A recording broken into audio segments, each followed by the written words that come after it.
मेरा सवाल एमपीजी से है। सर मैं ये पूछना चाहता हूँ कि जो सबसे ज्यादा भर्तियां निकाली जाती है सी या डी ग्रुप की होती है, जो आजकल खाली पड़ी है।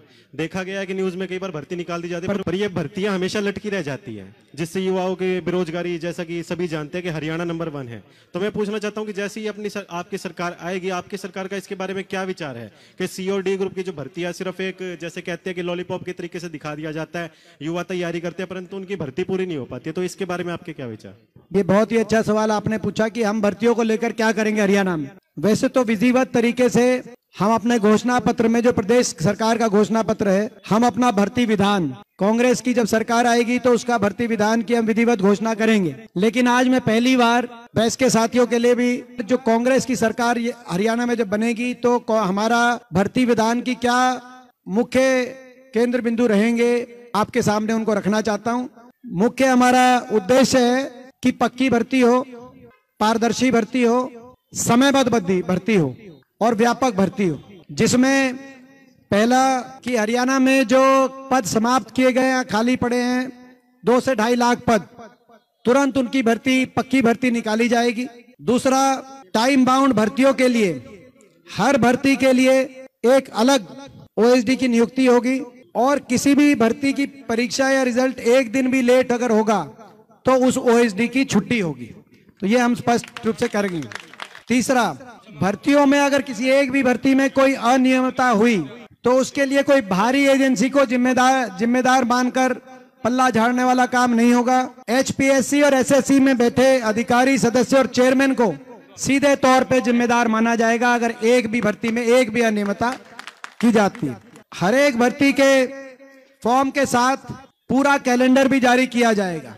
जैसे मैंने कहा 2 से 2.5 लाख पद निकाले जाएंगे, लेकिन भर्ती के साथ साथ पूरा टाइम बाउंड कैलेंडर, और जैसे मैंने कहा कि हर भर्ती के लिए एक ओएसडी जिसकी जिम्मेदारी है एंड टू एंड, वो समय पर भर्ती हो, समय पर ज्वाइनिंग हो, एक दिन भी लेट होगी तो उस पर कार्रवाई की जाएगी और कैलेंडर साथ में जारी किए जाएगा। और किसी भी तरह की गड़बड़ी रोकने के लिए एक अलग से कमेटी बनाई जाएगी, जिस कमेटी में के माध्यम से भर्ती संबंधित शिकायतों के लिए टेलीफोन नंबर 24 घंटे वो टेलीफोन नंबर उपलब्ध रहेगा। सभी नौजवानों को कभी भी वो टेलीफोन पे अपनी सारी बात बता सकते हैं ताकि उनका निदान किया जाए।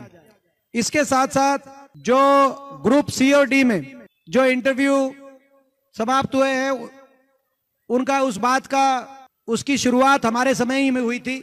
भाजपा ने उस बात को कहा कि हमने क्या, लेकिन हमारी भी जो आखिरी भर्तियां थी, जैसे जेबीटी की भर्ती थी, 14,000 जेबीटी लगे थे, उसमें इंटरव्यू के ज्यादा नंबर नहीं थे, तो वो शुरुआत उस समय हुई थी। लेकिन हम उस बात को, क्रम को जारी रखेंगे, कोई इंटरव्यू नंबर ना हो ताकि पारदर्शिता में कोई कमी ना हो। और साथ में जो ग्रुप 1 और 2 में वो जो इंटरव्यू की जो आज परिस्थिति है, उसमें भी पूर्ण विचार किया जाएगा कि उसमें कम से कम सब्जेक्टिवनेस कैसे आए ताकि पारदर्शिता का पूरा ख्याल रखा जाए। और किसी अन्य भर्ती से किसी अन्य भर्ती के प्रश्न अगर दूसरी भर्ती के एग्जामिनेशन में रिपीट किए जाते हैं तो उसको भी पेपर लीक की श्रेणी में माना जाएगा। ये भी हमारा जो एक पॉइंट है। इसी रूप से किसी भी भर्ती का पेपर लीक होने पर एजेंसी के साथ साथ सेक्रेटरी से लेकर पूरे कमीशन की जो है जिम्मेदारी भी होगी और जांच भी होगी। ये भी हम साथ साथ कहना चाहते हैं। और दोबारा पेपर लीक या भर्ती गड़बड़ी होने सूरत पे पूरे भर्ती कमीशन को बर्खास्त करके पुनर्गठित करने का काम हमारी सरकार करेगी। तो आप कहने का मतलब कि पूरे देश के अंदर इस प्रकार का हम भर्ती विधान बनाना चाहते हैं जो पूरे देश में पारदर्शिता के लिए हमारी भर्ती हरियाणा की मानी जाए, समयबद्ध भर्तियों के लिए। क्योंकि चक्कर कटाकर 5 साल तक, ये जो सीटी वाली बात, 5 साल तक घुमा कर और उसके बाद जो है बेरोजगारी, क्योंकि 5 साल तक नौजवान इंतजार नहीं कर सकता।